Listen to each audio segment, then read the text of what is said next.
What's up, everyone? It's Canaan, back with another video, and today I thought, since I finally finished Resident Evil Village on the channel, I would finally do something that I've kind of been wanting to do for a while, and that is go over the locations of Resident Evil Village, from the not-so-creepiest to the definitely most creepiest locations in the game.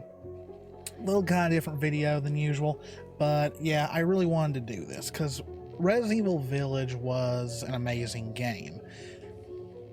There's some aspects of horror that I think 7 did a little bit better, but Village is a more fleshed out game in some respects, I think. So without further ado, let's go over what I think is probably the least creepiest location in the game, and that is the Stronghold. Now, I had high hopes for this going in because it was very obviously, as Ethan says in the game, the den for the werewolves. So I don't know what I was expecting, but I didn't expect a shooting range, and that's kind of what it turned out to be. It was just werewolf after werewolf, and just shot after shot after shot. There was really no time to be creeped out, or heck, you couldn't really even be panicked. You didn't have time. You just had to point and shoot. So, and it got kind of boring after a while. It seemed like the werewolves just kept on spawning, and it kind of lost its, you kind of lost the panic of it, you know. It got to where, oh my gosh, it's right behind me. Oh my gosh, another one too. Another one? Come on, how long is this going to go? I don't know if you're supposed to just run through most of it and get to the very end, or if I did it right and just gun them all down until they quit coming. I don't know. But yeah, like, it was kind of like, the only thing that was kind of creepy was peeking through the crack and seeing them eating bodies, pretty much, but that was about it. Other than that, the Stronghold just wasn't creepy. It just wasn't. It was one of the more action parts of the game. So yeah, that's why it is last. The only thing that came close to being a little bit creepy is the, I guess, woodcut, like the, what are they called? It's pretty much like where you fought like a little mini boss. It was like a woodcutter's factory or whatever. That little side area, that was a little bit more creepier than the Stronghold, but then again, it wasn't a very big area, so. All right, the next one, I am going to have to go with the Reservoir, which is pretty much Moreau's little territory. I hate water levels. I have never enjoyed them. Going all the way back to Super Mario Brothers on the NES, I hated the swimming fish parts. I hated the water temple in Legend of Zelda Ocarina of Time because it was such a hassle. Dino Crisis 2, where you had to get into a suit and go underwater and do all this stuff. I always hated that level. I do not like water levels. This one was a little bit more easier to take. It's not a very big area, of course, and you're not on the water a whole lot, but it's a little bit more creepier than, say, the Stronghold, mostly just because at first you don't know what Moreau is going to do after he transforms. It seems like, I don't know, there was parts where I was like, can he get me at any time, or is there specific moments where he can actually attack? And of course, if you fall in the water, he gets you. But I wish they had made him a little bit more threatening after he transforms, because other than that, unless you just screw up and fall in the water, you're kind of safe from him. Like, I don't think he's even able to knock you over. It's got to pretty much be your own screw up that knocks you over. So yeah, definitely more manageable than most water levels, but at the end of the day, it's kind of a dead fish in a way. No pun intended. But next is Heisenberg's factory. Now, major props though, there were a lot of moments in this section that reminded me of like Freddy's boiler room from the Nightmare on Elm Street series. So there were creepy moments in this, but the place is just a little too big. I'm sure that if I had actually took the time to try and find every collectible in it. I would have been in there way longer than I was. I'll probably actually do that in another playthrough.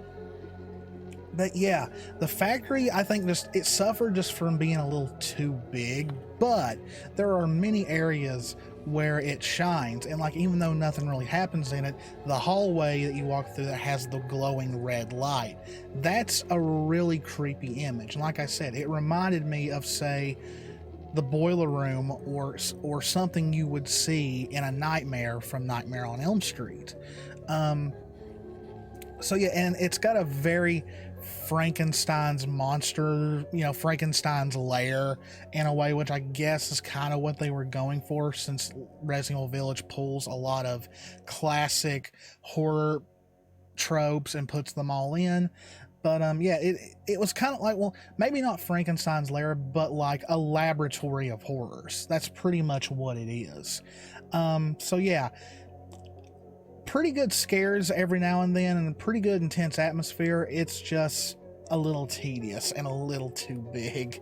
The third most scariest area is, of course, the actual village. Now, I cannot tell you how many times when I first got to explore the village, I don't know if I said it in my Let's Play, but it does kind of remind me a little bit of the village from Resident Evil 4, except the villagers are not exactly hostile because most of them's dead, but the ones you do meet are nice people. They're at the mercy of Mother Miranda and this little, pretty much, but pretty much it follows kind of the same thing that Resident Evil 4 did.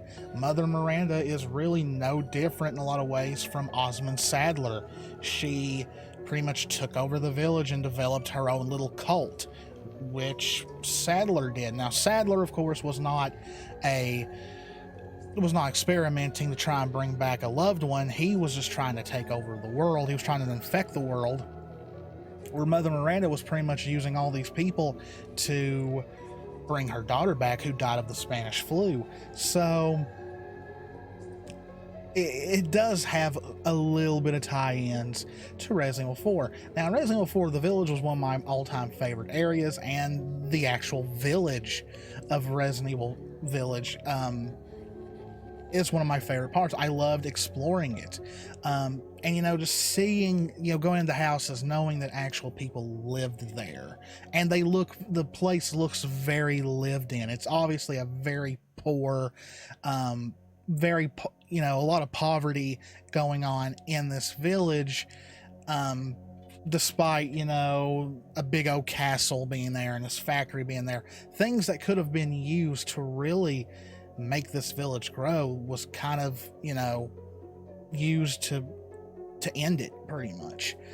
But yeah, the village was, it had this atmosphere that typically you would have if you were lost in the middle of the woods and you stumbled upon this very empty but decrepit village that's got like goat heads hanging from the trees and all that. Like it had that atmosphere, which made Ethan stumbling upon the village at the very beginning of the game so impactful, because you felt like, holy crap, where am I?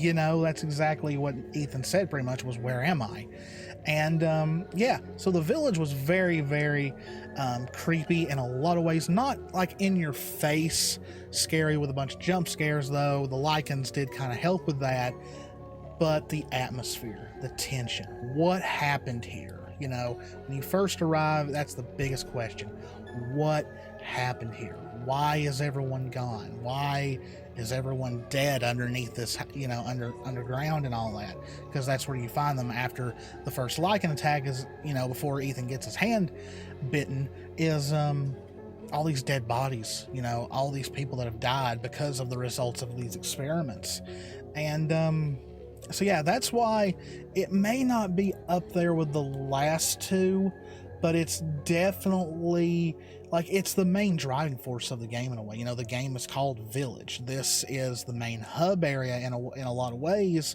So you spend a lot of time there. You spend a lot of time exploring. There's a lot of doors and houses you can't get into until later in the game. So you're always exploring new areas in the village, which is exciting, but also terrifying because you don't know what you're going to find next. And so that's why it's the third most creepiest in the game. Number 2 goes to Castle Dimitrescu, and that is just because I love castles. Okay, I love castle stages in Resident Evil. The castle in Resident Evil 4 is still one of my all-time favorite parts of Resident Evil, and this delivered. Now, I do wish it was longer. I do think navigating it was a little too easy, and I think Lady D could have been a lot more aggressive in pursuing you around the castle, because it seems like she really was only in one part unless you really had her follow you, and then she would go to other parts. But she did surprise me every now and then, which, you know, it's not like I hated running into her. But yeah, it's not number 2 just because of Lady D. It has that, like, it has that feeling of when you first walk in that bad things happen here, and that castle is always looming, whether it's before you go into the castle or after you've been there. And even though you know that she is gone and her daughters are gone, it's still looming in the background. And as we saw at the end of Resident Evil Village, the castle survived the explosion. It's still there. So is that where the DLC is going to take place? Is it going to be before the events of the village and we learn more about Lady D and her daughters, or is it going to take place after, since it literally looked like that it survived the explosion? Who knows? That is the question right now, because we still do not know what the DLC will entail. But yeah, the most creepiest part of the castle is the dungeons, because that's where, you know, people were experimented on, they were tortured, and I do think a lot of the enemies that you encounter there are what's left of the people who were experimented on. And so, you know, it's kind of this sad thing where you kind of feel like you're finally putting them out of the horror that they have experienced, though, you know, part of you is like, God, I don't really want to, you know. But yeah, it's stereotypical of that looming castle of horrors, you know, and it could be right up there as being, you know, as being the Dracula's castle of the game, because like I said, Lady D and her daughters are, you know, more or less based around vampires, though there's a reason for why they consume blood and all that. But there's a lot of things in Village and in the castle that allude to Dracula's castle. But there's so many more things, you know.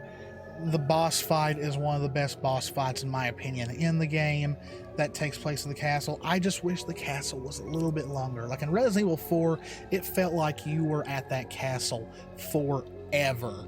I kind of wish it had been in this case, because I love castle stages in horror games. I think they're the best setting, besides a big mansion or something, to be in horror games. So that's why it's number 2. That's why to me it was the second most creepiest location in the game. And of course, that leaves House. I'm going to butcher this because I still don't know. Even after playing the game, I still do not know how to pronounce this. But House Benevito, that's what I'm gonna call it. But I don't know if I said it in my Let's Play, but in my head I was thinking, holy crap, this game has got everything. A creepy village, a creepy castle, and now a creepy mansion out in the woods.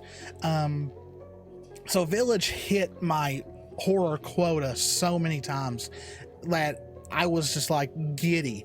But this location, even though it's probably one of, if not the shortest location in the game, scared the crap out of me. Go back and watch my Let's Play of this area. I screamed like no other. Between the jump scares, the creepy ambiance, the creepy mannequin puzzle, the giant baby fetus trying to eat you, like, this place was terrifying. This was the most scariest level in Village. In between Resident Evil 7 and Village, this is probably the most creepiest out of both games. Like, this was pure horror. And, you know, props to Capcom for delivering. And I remember when people were getting through Village, and, you know, it was after I completed my Let's Play that I saw people were raving about this stage, that this is the most scariest part of the game. Nothing else tops it, and I have to agree. It is absolutely bone chilling the moment you walk in and how quiet it is, but knowing that there's something here, because you know, this is where one of the essence of your daughter is. This is one of the main four's place. There's something diabolical here. There is something here that wants to kill you, but it's so quiet. It's so calm. It's right next to a big waterfall. It is just horror at its best, like full guttural, off-putting horror. And I just don't know how Capcom will top that. Like, it just, even right now talking about it, I'm getting chills. Like, this place was terrifying, and to me, that's why it is the most terrifying location in Resident Evil Village. And that is my list. Now, there's not many locations in Village, but all of them were so big that it made up for it in a way. But yeah, that's all I've got for this list. Please remember, this was my opinion. Your opinion may differ. Let me know in the comments what you think is the most creepiest location in Resident Evil Village. Like I said, go back and watch my Let's Play of the part where I'm in that house. It's pretty creepy, but it's also pretty funny, I will admit. As always, guys, if you enjoy our content, please hit that subscribe button, hit the notification bell, click that like button, leave me a comment. We're getting very close to 500 subscribers. As always, guys, this is Canaan. Me and Jess love you all very, very much. Stay safe out there. Take care of yourselves, and I will see you in the next one. See ya.